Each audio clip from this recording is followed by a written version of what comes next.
Good afternoon. This is Charlie Hardman, and this is my persuasive speech for the University of Charleston.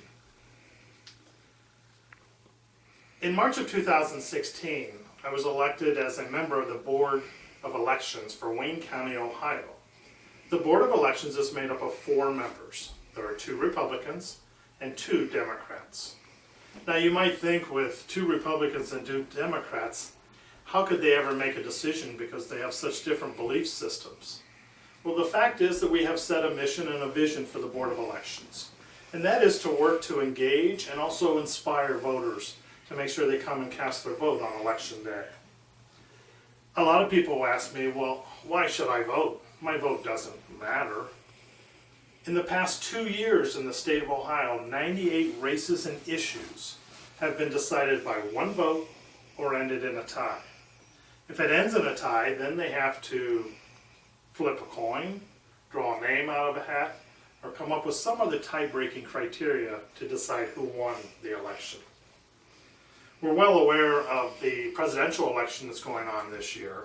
The primary election in Ohio was on March the 15th.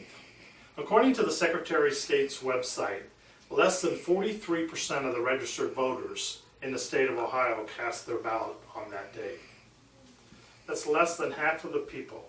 Now the Republicans were trying to determine who would be their representative in November in the general election. Would it be John Kasich, Ted Cruz, or Donald Trump?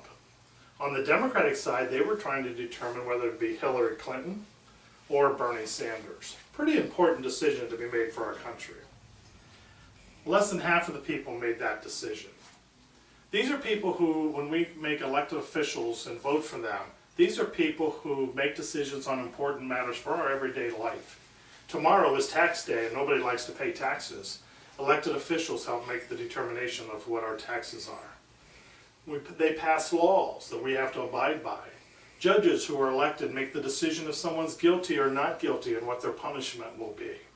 And not just in the presidential election, we also have state office holders, a governor, our state representatives, our state senators. On the county level, we have county commissioners. We also have county sheriffs, county auditors, county treasurers, people that make decisions in our everyday life. On the city level, we have a mayor and council members who make decisions in the cities that we live or work in. And also on the village level, we have mayor and council members that make those decisions for us. We call these folks our elected officials who make those decisions.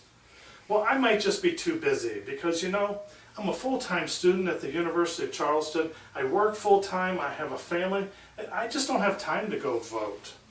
Well, you don't even have to leave the comforts of your own home to vote. You can simply ask for an absentee ballot. The mailman will bring it to your house. You can take your time and vote, and whenever you're done, you put that vote into a special envelope that has security features. Give it back to that postman when he comes to your house every day, and he'll deliver that to you at the Board of Elections. So you can cast your vote without ever leaving your house.